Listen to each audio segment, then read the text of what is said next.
کہ امام حسین کو کربلا کے میدان میں بے دردی کے ساتھ شہید کیا جائے گا. اور یہ میں ایسے ہی نہیں کہہ رہا، آئیے میں آپ کو چند روایتیں سناؤں تاکہ یہ عجب بات آپ کو معلوم ہو جائے کہ یہ جوانی میں ایک نارمل اچانک انسیڈنٹ نہیں ہوا تھا، یہ اچانک کوئی واقعہ نہیں ہوا، یہ کوئی حادثاتی واقعہ نہیں ہے. پریپیئر تھے، تیار تھے، آگاہ تھے کہ یہ ہونے والا ہے. اور یہ کیسے آگاہ تھے؟ آئیے سنتے ہیں. کئی حدیثوں میں ہے کہ پیارے آقا علیہ الصلوۃ والسلام ام المومنین حضرت ام سلمہ رضی اللہ تعالی عنہا کے کاشانے میں جلوہ فرما تھے. ایک فرشتہ جو پہلے کبھی حاضر نہ ہوا تھا اللہ تعالیٰ سے حاضری کی اجازت لے کر نبی پاک کی بارگاہ میں حاضر ہوا، اور پیارے آقا علیہ الصلوۃ والسلام نے ام المومنین سے ارشاد فرمایا کہ دروازے کی نگہبانی رکھو، کوئی آنے نہ پائے. اتنے میں سیدنا امام حسین دروازہ کھول کر حاضر خدمت ہوئے اور پیارے آقا کی گود میں بیٹھ گئے. پیارے آقا علیہ الصلوۃ والسلام پیار فرمانے لگے. فرشتے نے عرض کی حضور آپ انہیں چاہتے ہیں؟ فرمایا ہاں. عرض کی وہ وقت قریب آتا ہے کہ حضور آپ کی امت ان کو شہید کرے گی، اور حضور چاہیں تو میں آپ کو وہ زمین بھی دکھا دوں جہاں یہ شہید کیے جائیں گے. پھر سرخ مٹی اور ایک روایت کے مطابق اس میں سے کچھ کنکر حاضر کیے گئے. پیارے آقا نے اس مٹی کو یا ان کنکروں کو سونگ کر فرمایا ریح کرب و بلا، یعنی بے چینی اور بلا کی بو آتی ہے.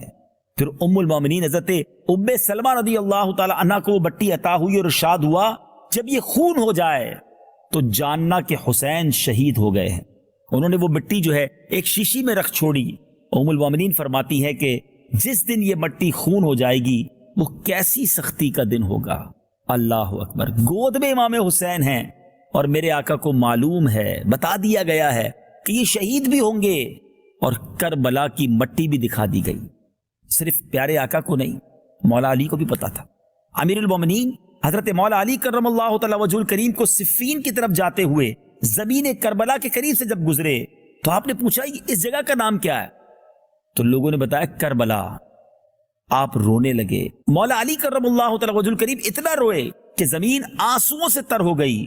پھر فرمایا میں نبی پاک علیہ الصلوۃ والسلام کی خدمت میں حاضر ہوا، حضور کو روتا پایا. میں نے سبب دریافت کیا کہ حضور آپ کیوں آنسو بہا رہے ہیں؟ میرے آقا نے فرمایا ابھی جبرائیل کہہ گئے ہیں کہ میرا بیٹا حسین فرات کے کنارے کربلا میں قتل کیا جائے گا. پھر جبرائیل نے وہاں کی مٹی مجھے سنگائی، مجھ سے ضبط نہ ہو سکا اور آنکھیں بہہ نکلی.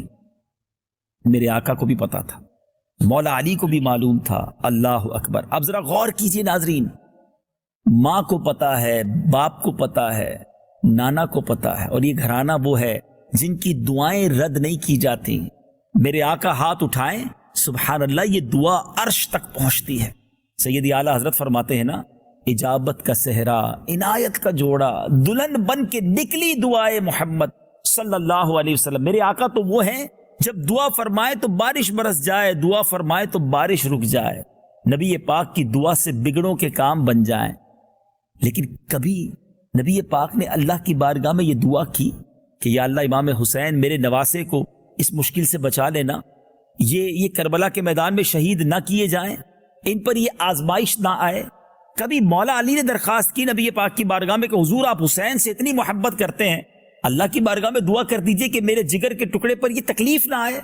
کبھی بی بی فاطمہ یہ عرض کر دیتی، ماں تو ماں ہوتی ہے نا، کہ بابا جان حسین آپ کی اور میرے جگر کا ٹکڑا ہے، اللہ سے دعا کر دیں کہ حسین پر یہ آزمائش نہ آئے. اللہ اکبر. یہ غور کیجئے، یہ کیسا گھرانہ تھا کہ جو اپنے بچے کو پال پوس کر جوان کر رہا ہے اس امتحان کے لیے جو ہونے والا ہے، جس کے بارے میں انہیں معلوم ہے. یہ زبردست پیغام ہے. کربلا سے پہلے یہ سیکھنا ہے مجھے اور آپ کو کہ یہ کیا درس مل رہا ہے کہ امتحان کا معلوم ہے مگر امتحان سے منہ نہیں موڑا جا رہا. رب کی رضا پر راضی ہے، مشکل ہے اللہ کی طرف سے ہے. لبیک